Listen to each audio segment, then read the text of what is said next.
Hello and welcome to the 214 Sports Show, episode 98. This is the Greg Ellis episode, a defensive end for the Dallas Cowboys in the 2000s. I believe it was 1998 to 2008 that he played for the Dallas Cowboys, the silver and blue. So, dedicating this episode to him, I'm TJ Krilowicz, joined alongside, as always, my co-host, Joseph Duffey. How you doing, Joe? Doing great, TJ. Glad to be back on the podcast again as we're resting up after a long semester. But glad that we can finally get some more time for ourselves and, actually relax because it's a grind in this final year of college that we're in. So glad to be resting up. I know you're out of town. All right, well, all right, good setup, man. Yeah, I'm in Orlando, Florida, home of the Orlando Magic, Orlando Magic, Orlando Magic. Ooh, Oh, such a great song. My favorite great song. NBA It's a song, in classic. fact. Good win song.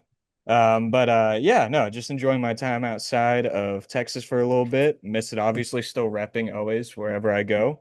So yeah, no, just go ahead and get this episode started. Of course, we got a lot to talk about. We got three teams in season right now. I mean, if you count the Cowboys, who are basically out of the playoff race by now, the Dallas Mavericks, the Dallas Stars, of course, and then the Texas Rangers, who are not in season, but we're still going to talk about them because they've had some recent free agent signings and a couple of players that have left the team, obviously, that we'll be talking about as well. So, starting off, first of all, with the Dallas Cowboys, of course, the biggest team in the DFW Metroplex.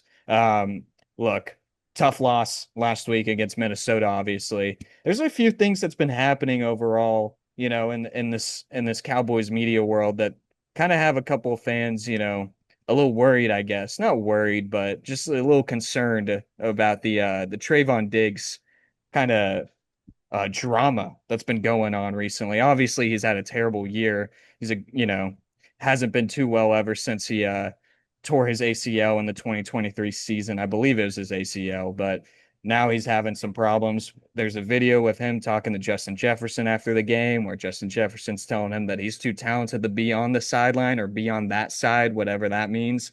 You can interpret it whatever you want, but I'm guessing he's talking about the sidelines. Trevon Diggs is saying that he's healthy. The Cowboys are refusing to play him. Joe, do you think this is the last time? Like, do we think we'll ever see Trevon Diggs in a Cowboys uniform again? Oh, never. I think it's for sure. It's been his last time. I don't think he'll ever be in a Cowboys uniform again. The relationship is already just gone, and he just hasn't played up to par compared to where he used to be. I mean, there was a time that he had such great hype, having all those picks, and all of a sudden, when he had all those picks, they started tracking how many yards a corner gave up. Unreal hate that the media was giving him that time, but I'll let it go. I'll let it It's go. insane. I'll let it go. But those days are long gone, man. He can't even ball hawk anymore because he's just so separated from these defenders. His strength was, being a hawk as a corner. And since Dan Quinn has left, really, it's just been a different scheme that nobody really has been thriving in. And the relationship is gone ever since he's been hurt, like you were saying.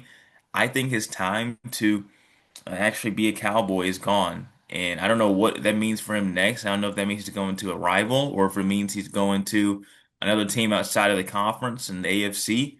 But it's over in Dallas, man. It is all over. All these guys that we saw in our high school days or beginning of our college days, they're starting to really get out of here in Dallas.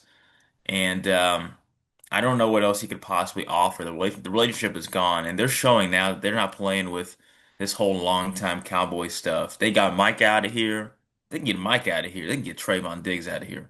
I don't think that's even a problem at this point. So they're not going to even re-sign him at all. I think he's for sure done in the Cowboys uniform. He doesn't have much to offer anyways for this team, and he's not the same player that he used to be. Yeah, I mean, it feels like ever since 11 kind of, got traded this offseason, it seems like that 7-11 connection has just been a little off, obviously. Without the 11-7, it just doesn't seem too happy. But no, I mean, like he had a bad year last year as well. I mean, he's also been really bad struggle to stay healthy in these recent years, obviously. And it just kind of sucks. The Cowboys are, they're shot. They're shot at cornerback. I mean, this is one of their worst positions by far. And you'd wish to have somebody like Trevon Diggs, who, was a steal at the first part of his career, second round out of Alabama. I mean, it was a great pick. I was so excited to hear that we got him. And Hmm. great start to his career. Now just kind of has really simmered out of the Cowboys legacy, and it's a shame. I mean, I know that we got Siobhan Revel now, or Siobhan Revel, um, coming in, who's had a couple of good first games as a cornerback for the Cowboys. But after that, there's just not a lot. I'm not happy about Deron Bland's play this year. I haven't been happy about his play for a while now. And so they're going to have to be aggressive in free agency, which we know the Cowboys don't do. So I don't know how this Cowboys defense is going to be able to get back on its 2 feet for next season as well. I don't know how they're going to be able to fix this defense. It's just such a shame that Diggs didn't work out. It's hard to explain the excitement that you used to have when you drafted a Nick Saban player. I mean, you used to think, man, this guy's coming from Alabama. We got him what in like the second round, I think, too. Second round, yeah. I mean, the hype was crazy. I mean, you're getting the younger brother of one of the best receivers in the league at the time, and Stephon Diggs, and you're thinking, dude, maybe this could help alert Stephon Diggs in the future. Or, this is a Nick Saban guy. We know how disciplined his players have been in the past. They've won so many national championships. You can Trevon Diggs. This should be a really good long-time corner who can be elite. And we haven't had a lot of elite corners in our lifetime, at least. We've had some decent corners. We've had some corners who have been good in coverage at times, but never ones who get picks and are ball hawks. And that changed the game for us when we were little. I guess younger, not really little with him, but That's high school, man. Come on. yeah, that was a while ago. We're getting up It there. it does feel like a while ago. I know. But yeah, I mean, that season where he had like 11 picks, man, that was unreal to watch. And it was just so cool to see as a high schooler when we even had a corner that got more than what, like 8 picks in ages. So you hate for it to go this way, but that's the nature of the business. And if you're going to want to do a soft rebuild like they've been trying to do, you're going to have to get guys like him out of here, unfortunately. So I think that's what they're committing to do at this point of the season with that disappointing loss against the Vikings, which I'm sure we'll get to in a second, but disappointing. And this is how you do a little bit of a soft rebuild because this defense, man, it has ruined what I thought was a decent season for Brian Schottenheimer, a really decent season as a play caller. The defense is flat out just ambush what could have been a really solid rookie year for Schottenheimer. Yeah, yeah, it's totally disappointing. But speaking about this kind of soft rebuild that they're doing, it definitely has led to, we're talking about the defense. We're talking about turning a new leaf with the defense. Uh, Matt Eberflus. Ooh, man. This guy's been nothing short of a huge disappointment this season. And Jerry Jones, who's, usually known for defending his guys out in the public, Oh, obviously Jerry Jones, what a great guy. He's been talking to the media. He's been very disappointing. He's been very disappointed in the defense, obviously. He's let it known in the public, kind of quote, let their quarterback have a big day on us. So they let nine. I wish he would have said nine, but yeah, JJ McCarthy, of course, had a 9. dominant game. He had a dominant game, Rebel, but 9. and Jerry Jones was not happy. It seems like this is the last season with Matt Eberflus, the one and only last season with Matt Eberflus as the defensive coordinator. I mean, does this change anything? I mean, my God, how embarrassing it was for me to say that I was hyped that we got this guy back in the offseason. I was happy that he was part of the staff because I always wanted him to be the DC back when he left initially as a linebackers coach and Marinelli was still DC and Eberflus left to go to the Colts. He was a really good DC and I hate to be a revisionist, but it was the truth. And he was supposed to be a really good play caller. That's how he got the Bears job. I don't know what has happened. I don't want to act like there's zero talent on this defense, but some of these guys, man, I mean, you just got to change some of these guys out. Kenneth Murray, I don't know if you've seen that viral clip of him just flat out not knowing where the ball is. That reminded Missing, me of yeah. Jalen Smith.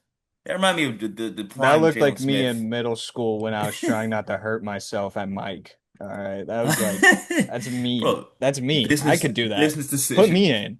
Yeah, we could both do that. Business decision right there by Kenneth Murray, just flat out not knowing where the ball is. Embarrassing, man. I do think it's not just him. It is guys like Kenneth Murray, guys who really shouldn't be starting in the NFL level that have had a crazy amount of opportunity and reps on film with this terrible defense. And Micah Parsons' trade has really exposed how weak this defense is without him. So I do think it's a mix of both. It's not just Eberflus, but yeah, this scheme is just wash, man. It's wash, and I do think that if he were to go and be replaced, there can be someone who out there is who's much better and can bring much more of a scheme that actually helps these players flourish more than what these zone coverages that he has set up has done. So I think that it will be absolutely a better decision to get Eberflus out of here. They're trending towards that. They're not even really hiding it, which is a little unprofessional, but it is what it is, man. You coach a Cowboys. team like the Dallas Cowboys. No You're a professional. No yeah, professional you are organization. you are a spectacle. Yeah, sorry, Eberflus. Your time is up, really, man. I'm surprised he's not gone. I mean, how are they letting him finish the season at this point? I don't know Uh, how. I've seen guys get out of here for worse, but no, yeah. I mean, it's No, that's a good insane. point. He's got, I Yeah, mean, even head coaches, there's been multiple head coaches obviously fired in the NFL this season before the season even ended that have had a lot less impact on their team than Matt Eberflus has had on this defense or on this team as a whole. Because I mean, this defense needs a revival. It's not just that they have been historically bad. It's okay to be bad at, at a point, in a phase of football. All right. You're not going to be good in all three phases all the time, every year. Like, the Cowboys have been pretty good at doing that for these last few years.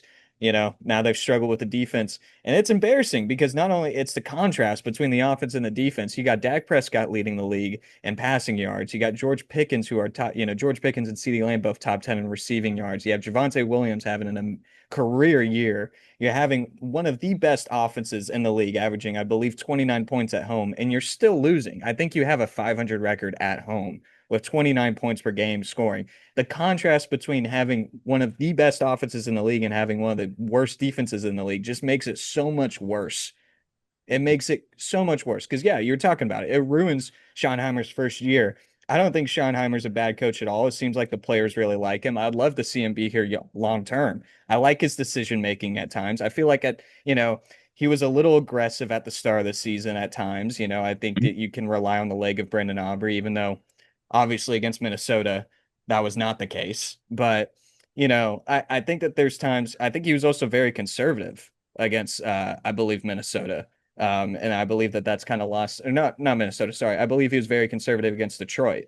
So I don't know really how to talk about Schottenheimer right now if he's an aggressive or conservative coach, but I do think that he's been pretty good, and I would like to see him long term.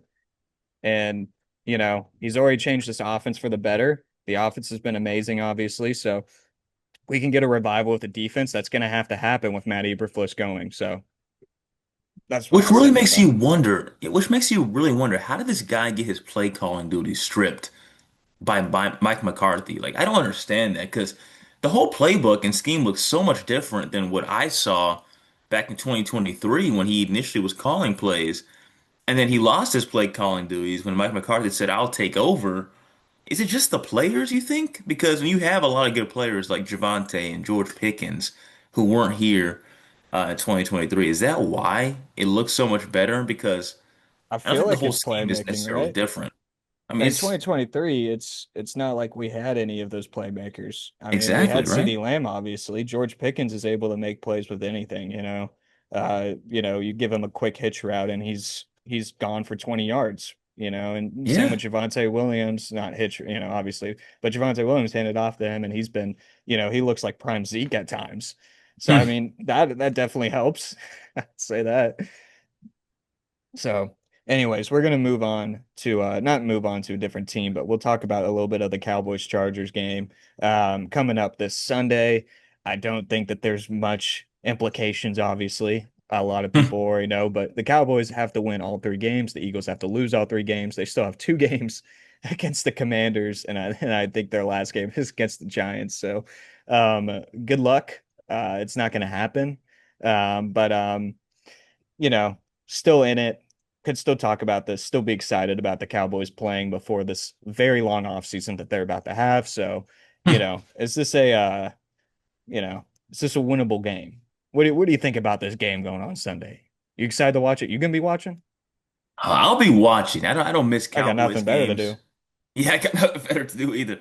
Just been sitting around the house. But look, like the Chargers, they're a funny franchise to me because Very funny. Jim Harbaugh has really brought a more serious element to them, in my opinion. They've had a really good DC in Jesse Minter, who he had from Michigan also. He's had some really good DCs also, and Coach McDonald, who's up there in Seattle. So he's had some really good DCs back in Michigan. He's brought more of a serious element to the Chargers.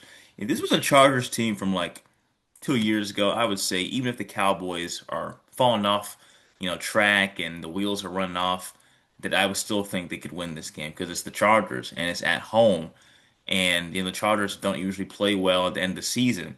But I mean, this is a different Chargers team, and they've been playing much better this year. They have swept the Kansas City Chiefs. Can you believe that? I never thought I'd see that ever again. It has not been done in ages, but they have swept Unbelievable. the Kansas City Chiefs.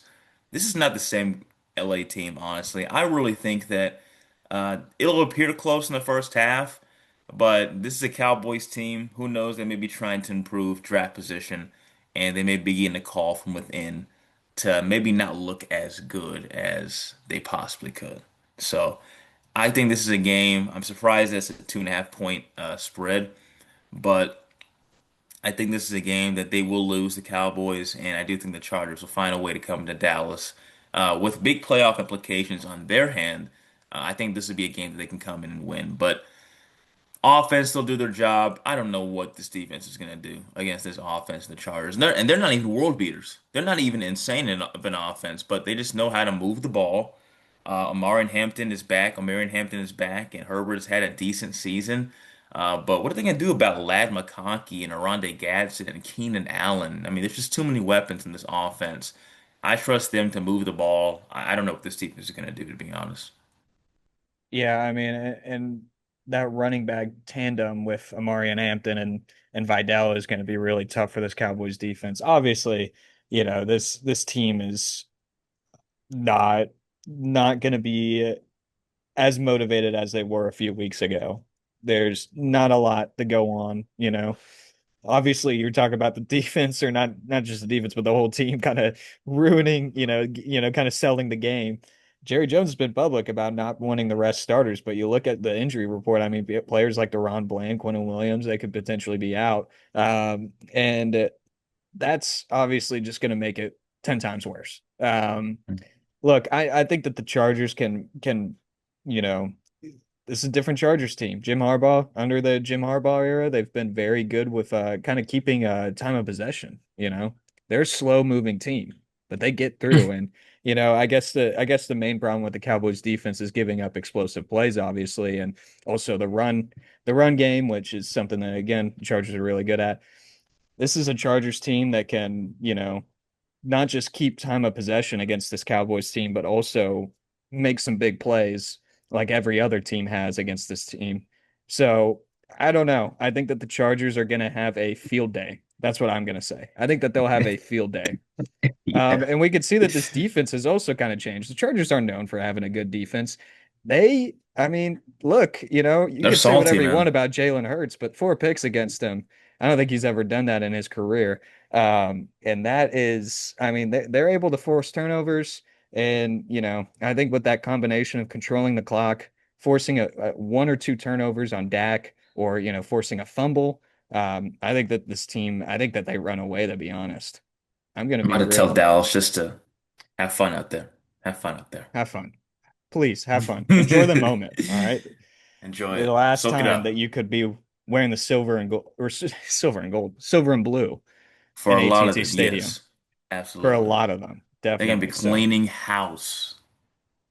oh yeah, that locker room in Frisco is going to look a lot different. A lot different. That everyone's able to tour, and apparently it's a zoo out there basically.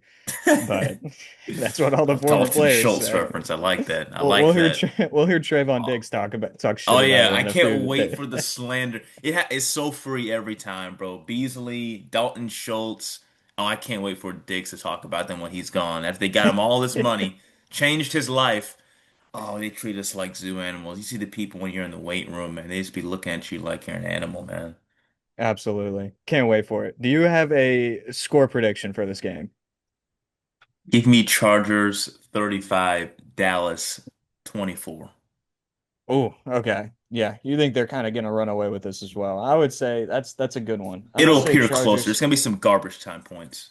I'm going to say the Chargers also, they're going to be a run heavy team, maybe not be as explosive as we think they're going to be. So give me the Chargers 28, Cowboys 20.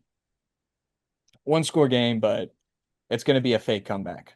It's going to be a pounding Dallas Cowboys fake comeback. That's what I'll say. Love it. Uh, So yeah, all right. Talked about the Cowboys, the depressing season that they have been on. Now let's go to the Dallas Mavericks, where it gets so much better, obviously. There is a very big bright spot on the Dallas Mavericks, which is Cooper Flagg. The flag's been planted. He is for real now. He is legit. All right, 42 points. Yeah, obviously it's the Utah Jazz, Not, I mean, maybe I could score 40 points against the Utah Jazz, but it's still impressive regardless. I mean, especially with somebody with like Cooper Flagg who doesn't have an outside shot. I'm not impressed with his three-point shooting, obviously. I hope you're not impressed with his three-point shooting, but nobody's impressed with it because it's bad. But still able to get to the rim. He's still able to, penetrate, and that's just a skill that really hard to get. I mean, this guy is an offensive machine. He's been great on defense as well. I'm excited to watch this dude, man. It's like such a bright spot and such a terrible, terrible year for the Dallas Mavericks. So, I mean, I don't know. What are your thoughts on the Mavericks' recent play recently and Cooper Flag? Well, it's insane that he's 18, man. I mean, I cannot imagine. I cannot believe I'm that much older than this guy. No, I know, right? It's But weird. it's kind of weird. It's very weird. Very. But that's how it's gonna be in the future. So it I know. sucks that we're gonna have to get used to this. That all these guys we're gonna see in TV eventually will be, in fact, younger than us, and it'll only get wider. But Cooper Flagg has been sensational for sure with this Mavs team that's just had an unreal year, and he shot efficiently while doing so. It's not like he was just jacking up shots. I mean, he shot like near 50% from the field when getting this 42-point game. He did have a few free throw line opportunities for sure, but I look at this lineup and it looked really solid. And I'm not gonna lie to you, I was not surprised they lost this OT game against the Jazz. As soon as they tied it, I was thinking, yeah, I mean, there's no way they're holding on to this momentum into the overtime period with Utah. But it is what it is. This is the bumps you take when you are trying to rebuild like they are in a way. Soft rebuild, I guess, for them as well. Even though they had the talent that they were looking for, they decided to ship it away. Um, but Cooper Flag, he's looked really good, and I can't say that I honestly thought he would be able to do this quickly. Not in December. 42-point game as an 18-year-old in December. Definitely did not have that on my bingo card. So for sure, he's been playing so well, and it's impressive that he's doing it, like you were saying, without at least a consistent outside shot. It's weird seeing a guy move the ball like him after watching Luka Doncic for so long. Not saying that Luka Doncic was like lightning quick or anything, but like the fact that we're seeing a guy who doesn't have a crazy handle like Luka did, still Yeah. getting points like he does. It's just kind of fun to watch. I didn't think his game would translate that well to the NBA this quickly. So the fact I see him, the way he dribbles, just looks so like different from what I was used to. Because Hmm. before, I mean, Luka's always trying to sauce guys near the 3-point line. He knows how to make a dude just fall, and you're not seeing that with Cooper Flag. It's a lot of bully ball, lowering your shoulder, finishing well at the rim. Um, Nice mid-range shots, some baby hooks, putbacks. So it's a lot more of a power game that I appreciate with him for sure. So it's really cool to watch him play at such a high level at a young age. Yeah, I mean, and it's really smooth. You could tell that he's gotten comfortable because at the start of the season, especially that first game against San Antonio, he did not look that comfortable. He looked like he couldn't find his spots. He's finding his spots. He knows where his sweet spots are. He knows the mid-range. He's been getting, again, driving to the rim with ease. He looks really comfortable. And so, I mean, I wish that, scoring 42 points that would have resulted in a win. I think at this point, you kind of have to go for it, but I don't know. We'll get to the point of should the Mavs tank or should the Mavs not in a quick second. But you do you do talk about the Jazz. I mean, giving up 140 points is disappointing, especially when you have so much rest right now. The Mavericks are on an insane rest break Oh in my this point of the God. season. They had a 6 day rest between the I believe the Houston game and the Brooklyn game, and then I think they've gone 2 days rest, going to the Utah and then now going into playing Detroit, who's having a phenomenal year. But, giving up 140 points, the Jazz have had a pretty good offensive year. I think they're averaging close to 120 points a game right now.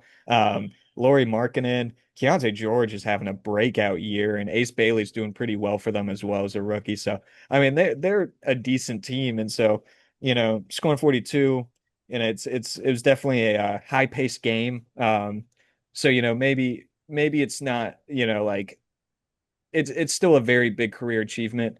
I hope that he can follow it up against Detroit with an equally as good performance. Not obviously scoring 42 against Detroit, much better team, but go out there against Detroit, follow this up with an amazing performance, and people are going to really start trusting on this kid for sure. But 18 years old, it's like Jason Hmm. Tatum. He's only 18, man. He's He was only 19 for 18. Jason.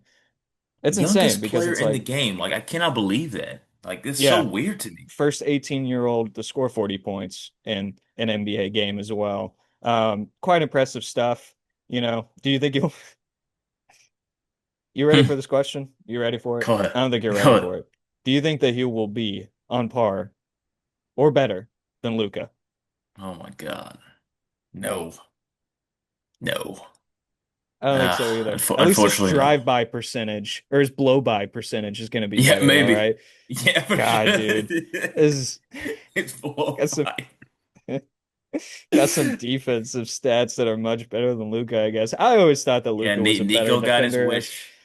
I know. Nico, you win. You win in that Defense wins regard. championships. We gave up 140 points to the Utah Jazz. All right. I mean, my goodness. Jesus, Time man. time will tell if I'm right or not. It told right away, and it's still telling, man. You were wrong. Can't believe that he's still not, you know, trying to say that he was in the wrong. But yeah, I mean, Pride. it is pride. It's obvious that he doesn't care too much about the motions of what a basketball team in a city can have between each other. So, look, the Mavs, it's the Thunder year, right? It's the Thunder's year. There's no way that the Thunder doesn't win this championship, right? I mean, what stands in front of them, I guess, because this start is unreal. I mean, it's brought a little bit of disinterest to a lot of people who are longtime basketball fans. I feel like I'm seeing that everywhere. Like even former legends, former basketball players in the NBA are saying, "Man, the NBA doesn't have that appeal anymore." Well, not just because the game has changed, but because this team is dominating. And so I guess it's only funny for them and funny for their fans because there's just not much to challenge. They've built this team so well with all the hoard of picks that they've had over the last few years with Sam Presti. I Thanks, mean, that Clippers. SGA trade, yeah, that SGA trade with the LA Clippers and Paul George, I mean, that changed the entire trajectory of the NBA and the Yep. franchise. And we didn't think it would at the time. We thought it was really going to help the Clippers because they were building a super team at the time. But how it has impacted the NBA is just unreal to watch. And, it's nuts too because now this team is getting brought up with the 2017 Golden State Warriors, or rather 2016 as well, based on how they've started. Never thought I would see that team get compared, but that's how good this OKC team is. I don't know if anybody can really beat them this year in the playoffs. And it's a shame, again, as I say, because they got beat literally just 2 years ago by Luka Doncic and the Dallas Mavericks, Yep. alongside the Minnesota Timberwolves that also lost in the Western Conference Finals. But I'll try to let it go. This is a team that could have had a good challenger if a certain somebody kept the team intact, but no longer can we say Isn't that. it funny how every single week we bring up the Mavericks and Lucas still comes up? It's just the ramifications of what happened in February is just insane, man. It's just insane. I mean, Nuts. that's what I'm trying to get to though, is that the Thunder, they are gonna win the NBA championship. It is like almost set in stone. You can't lose, there's no way that they lose a 7 game series against any team in the NBA, in my opinion. And so that makes me a little, it makes me want to say that the Mavericks should tank. I've been on the tank train for a while, but at the same time, tanking would probably mean you have to trade Anthony Davis. And I know that a lot of people want to do that, but in my opinion, this return is not going to be anything on par the what we gave up for him just less than a year ago. And because of that, it makes me a little it just rubs me the wrong way, right? Like that it just rubs me the wrong way to think that Anthony Davis, would be gone this quickly. And the people that we're talking about getting would be like Zach LaVine and a couple of first round picks. That's terrible. That's terrible. We went from Luka to Zach LaVine. And so I don't want to do that. I don't want to, I don't want to trade Anthony Davis, but we're in this tough position right now where, of course, a little bit of pride with me and a little bit of, watching the Mavericks 2 years ago and stuff still makes me think that PJ Washington and the Mavericks are the Thunder's kryptonite. But I really don't think that anyone can beat the Thunder. And so, it just feels kind of stupid to try to get back into the playoff push when we already know who's going to win the championship this year. I mean, I don't know. Do you think the Mavs should trade Anthony Davis? Because I'm so back and forth on this. I really don't want them to.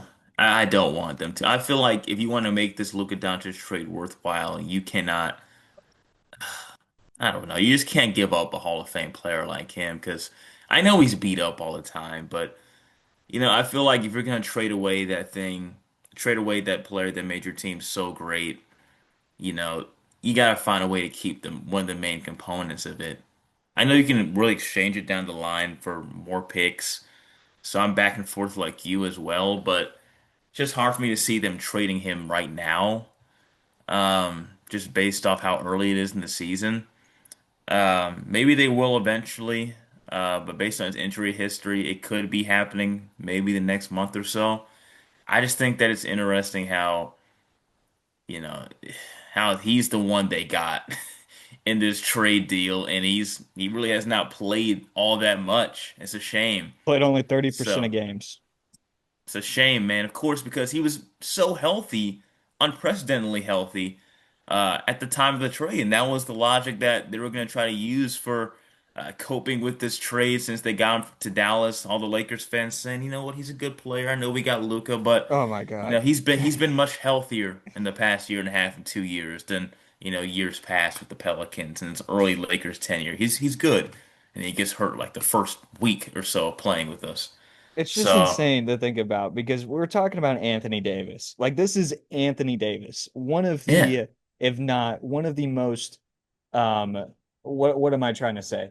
I Well, he mean, was a he top is 75 player all time. He was top there. 20, top 75 player of all time. He's one of the most generational player of this timeline. You can say what you want. I mean, he was on the 2012 redemption team of the Olympics. He has been the first overall pick. He's been an all-star so many times. He's been in the MVP running before. This guy, I mean, he is one of the most, one of the top players of our generation.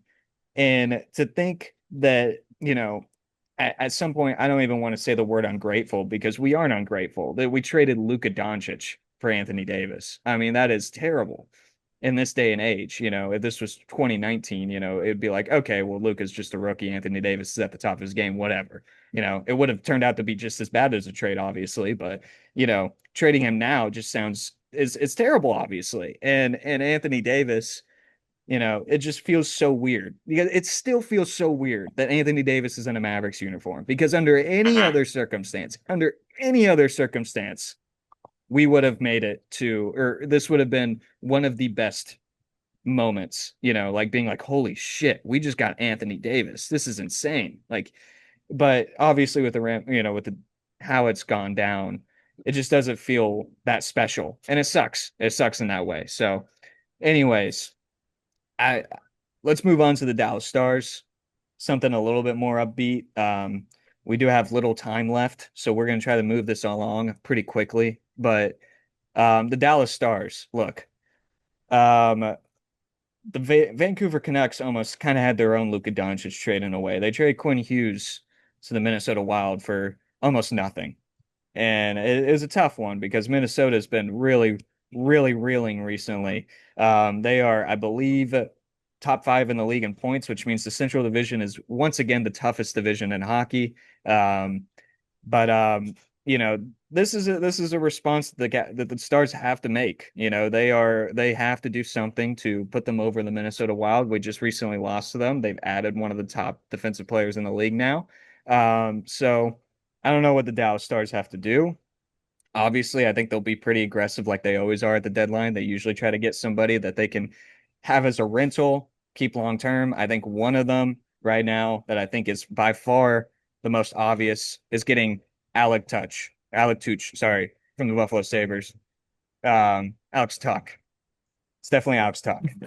Um, I just, it's hard to watch Buffalo Sabres hockey, but I do know that he is one of their top players. I hear about him all the time, or I guess I don't hear about him, but I read about him a lot through the NHL. And, look, I'm looking at some of his stats right now. He's 6'4". If he's healthy, he can score 30 to 40 points. With Tyler Seguin hurt, we need a top six forward right now, plug and play type guy like that. He's physical, which is the Stars' new brand this season, obviously, with Glenn Gulutzan. I think he adds a perfect mix to this offense and also to this defense. He's a pretty good two-way player, is what I'm hearing. He's powerful. He's able to play good on defense. He's a great replacement for Tyler Seguin. We're talking defense, though. I do think that they need to upgrade on defense. I do think that Rasmus Anderson from Calgary is a great player. I guess you could kind of call him a poor man's Quinn Hughes. He does a lot of what Quinn Hughes can do. He's a great setup. He's a right winger that can, great from the line, great offensive player, but also great on defense. I think that he would be great if we continue to have injury issues on the defensive side. Obviously, Thomas Harley just came back, which is a great sign for this defense, but they're still struggling a little bit. Nils Lundqvist, I feel so bad for the guy, man. That guy cannot stay on the ice, and even when he's not doing too good. But this is a team that's set up to, they have the resources to trade for a good player on the deadline, maybe even two. Obviously, you can get your Granlund, you can get your rental player. But you have Maverick Bork. I think Maverick Bork is an obvious, trade piece that you can add to somebody like Tuck or Rasmus Anderson. So, but the Stars again, they're going to be a, top of the league team again, and they'll continue to be that. They have multiple players under contract for many years. Mikko Rantanen, obviously Wyatt Johnston. Hopefully they can get Robo under that. Rupe Hentz, Jake Ottinger, Miro Heiskanen, Thomas Harley. All of them are locked up for a very long time. They're going to be competitive for a very long time. They can afford getting rentals. All right. They can afford getting somebody who's going to be a free agent in the offseason. Maybe they don't have the resources to re-sign them. They have the chance to do that. And if they do, I think that will benefit them greatly this postseason run. I think it's, I'll be honest, I think at this point it's starting to become finals, Stanley Cup final appearance at least, or bust. As you can't just go back into the Western Conference Finals and lose once again. Hopefully not to the, if you do, hopefully not to the Edmonton Oilers again at least. But, this is getting to a point where, this team is so competitive. They're the number one team in points in the last 3 years, and they still haven't made a Stanley Cup final in those 3 years. They made it a few years back in 2020. This is a lot of core players are still here from that run.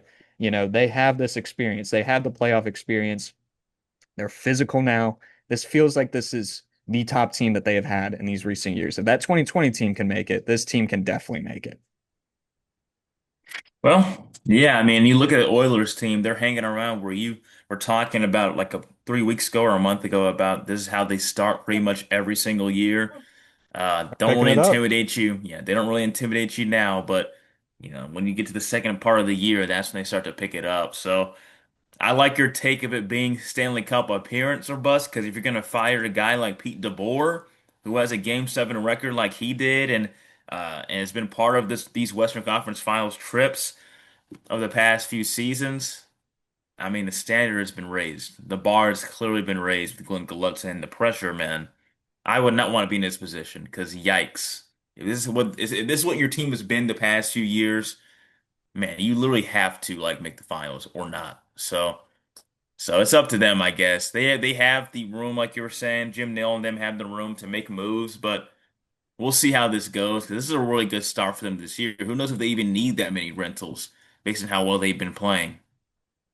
Yeah, and so the Dallas Stars, yeah, I mean they're so good. I think that they have to get a rental regardless, but you are right, they're still in a good position regardless, but if injuries start to stack up, that's going to be a big thing that they will have to discuss coming in March when the deadline is arriving. So the Stars, they are in Cali, they're California dreaming. They're going to be in San Jose tonight. Right now I'm on the They're hot Eastern right now, the time, Sharks.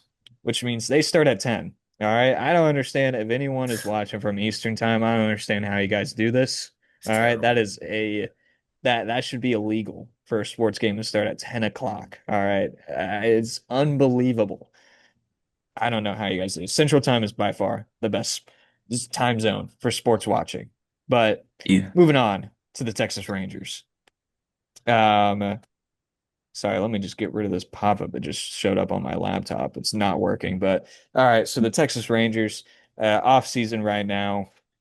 I don't know how excited you are about these recent signings, but before we get into that, we do have to talk a little bit about Adolis Garcia signing with the Philadelphia Phillies for a 1 year kind of prove it deal.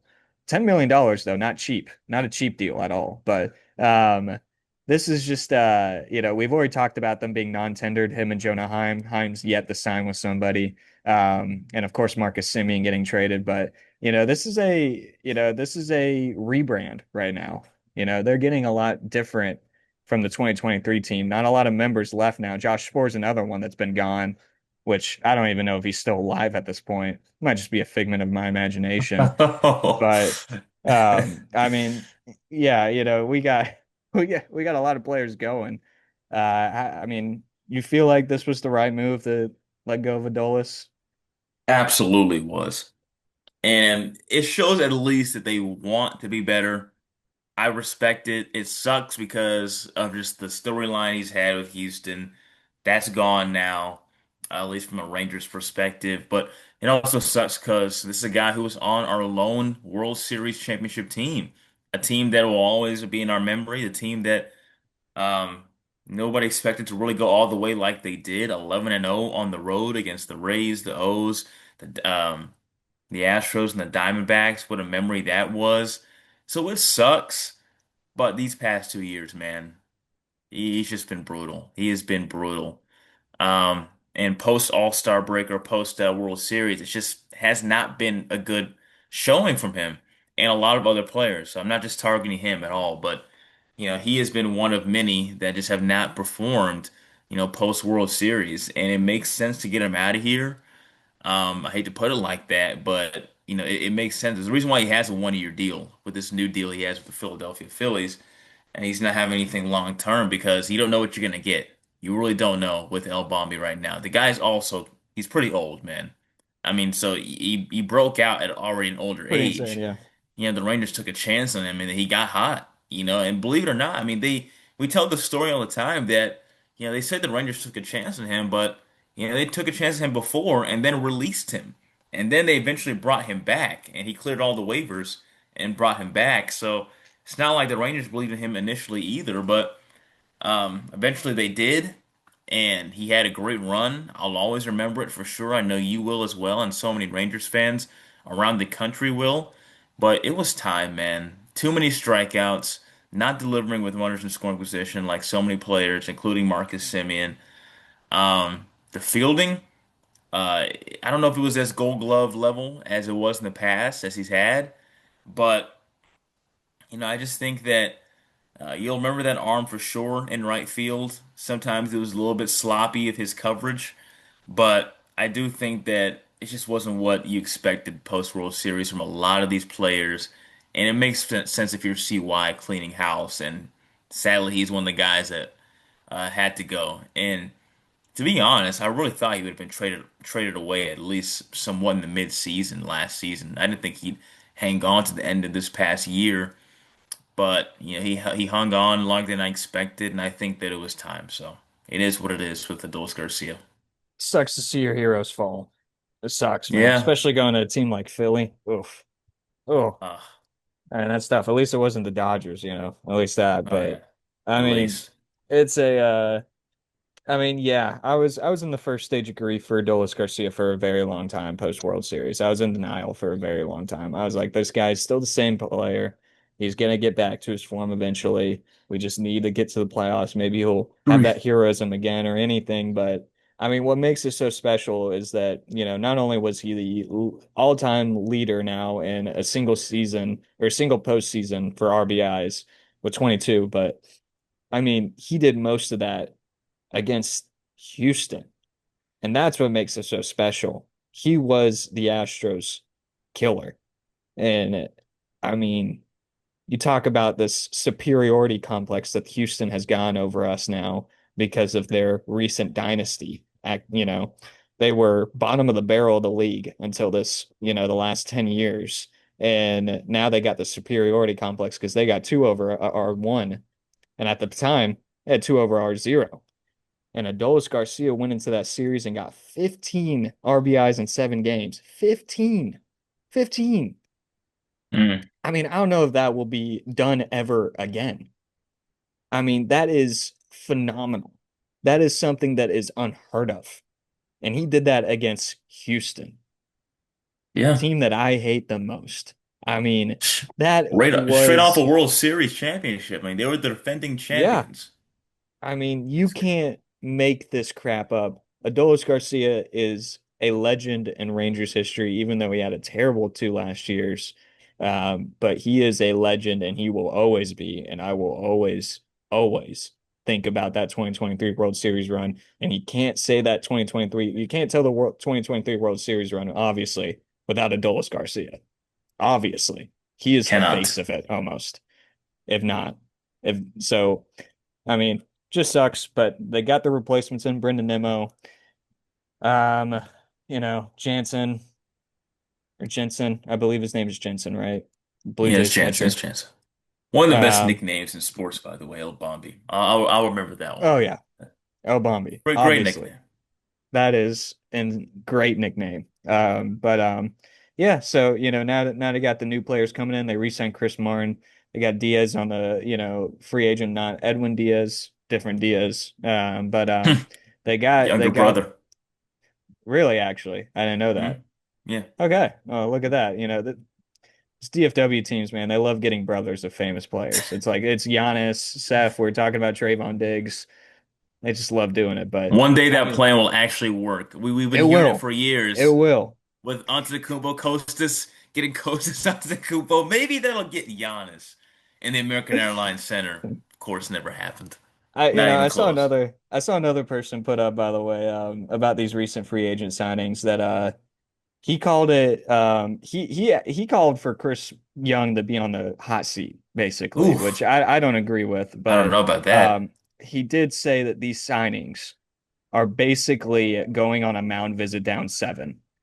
Like he was like, these are not worth it. And I thought that that was hilarious. I don't know how you feel about these free agent signings, but it does Well, feel like we've kind of reverted back to not trying. The it high looks of like signing that. Simeon and Corey Seager that one off season and then getting DeGrom the next year was nothing that I've ever seen the Rangers do, obviously. That was crack. And I think That that was that put actual our crack. expectations up a little bit higher. All right, we're not the Red Sox, we're not the Yankees, we're not spending monsters. We don't have that kind of revenue, I guess. But I mean, it is a little disappointing. You wish to see them kind of make some aggressive moves again, whether it's through the trade market either as well, or or through winter meetings.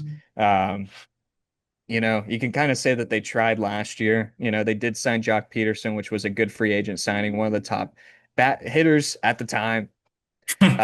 Jake Berger, trade for Jake Berger. He did have a good second half. I'll give him that. But Man, um, s- so I mean, they did try to do it last year. I don't know. I mean, you wish to see them be more aggressive. They were a perfect mediocre team last year, 81 and 81. This isn't really moving the needle, is it? not at all, man. And I hate to be that guy, but it just feels more like old Rangers right here, just not making much of an effort in the offseason. It sucks because you're saying like they don't have the money like the Bostons and the New Yorks, and which they don't, but they still have like, a sizable budget, and they're in a top five market, top 10 market, if not for sports. They don't have too much of an excuse to not try. there are some teams that are flat out saying they will not try and they'll just give up this amount of money that they put to the side, like a Cincinnati Reds, like a Pittsburgh Pirates. Very sad, and those are the cancers, in my opinion, that are hurting Major League Baseball, not the guys like the Dodgers. Some people want to go after the Dodgers for how they operate. Well, you know what? They want to win, and players want to go there because they win. And you're seeing how it's paid dividends for them just in this recent World Series alone. But I think that Fair the enough. Rangers for sure have a chance if they want to, at least to spend more, because like you were saying, we got used to them making these splash signings that, just were unreal to us at the time. Like I still can't believe, me seeing that news that they signed Corey Seager and Marcus Semien like back to back like they did. It was so shocking at the time. But these signings are not the ones that put you over the hump. Just not. I mean, Danny Jansen, he's a decent defensive catcher, okay bat. Alexis Diaz, he's called an all-star reliever in signings and media releases, but he hasn't been an all-star since 2023. He's It's an like okay calling Deron reliever. Bland an all pro. Yeah, yeah. I mean, Still like, come doing that. on. Still calling Yeah. that. I mean, you see these guys, they get signed to minor league deals. Those never really bring hype to you. Um, but it's okay amount of signings. It's more of scraps. I like what you were saying before with whoever said that these are the guys he put in down seven. So these are not the ones that moved the needle for sure. So I don't know what they're planning on doing as the winter progresses, but these if this is what they're gonna do for the entire offseason, man, just count the season already just mid again because this is not it. I genuinely laughed. I genuinely laughed at things like this is about as useful as a mound visit down seven. I mean, I agree. I agree. I don't agree with the fact that Chris Young should be on the hot seat, but Yeah, this is a I don't team either. that needs something to move the needle, and these were not moving needles at all. Yeah, I mean, of course, the Rangers still have a lots of a few months to make another change in this roster before spring training starts up, I believe, in late February. So, who knows? Who knows what happens? But anyways, I guess that will do it for episode 98. We are 2 episodes away from episode 100. Insane. But obviously, if you like this video, you can like, subscribe, share the video. If you're watching on YouTube or on Spotify, you can subscribe, follow. It is at the 214 Sports Show. Of course, we'll have all the links below, by the way. We also have them on the screen, obviously. And so if you also want to follow us on Instagram, X, or TikTok, we post additional content there. We've had a couple posts blow up recently. That is at 214 Sports Show. You can follow us there as well. And so, Joe, how about you? Where can they follow you?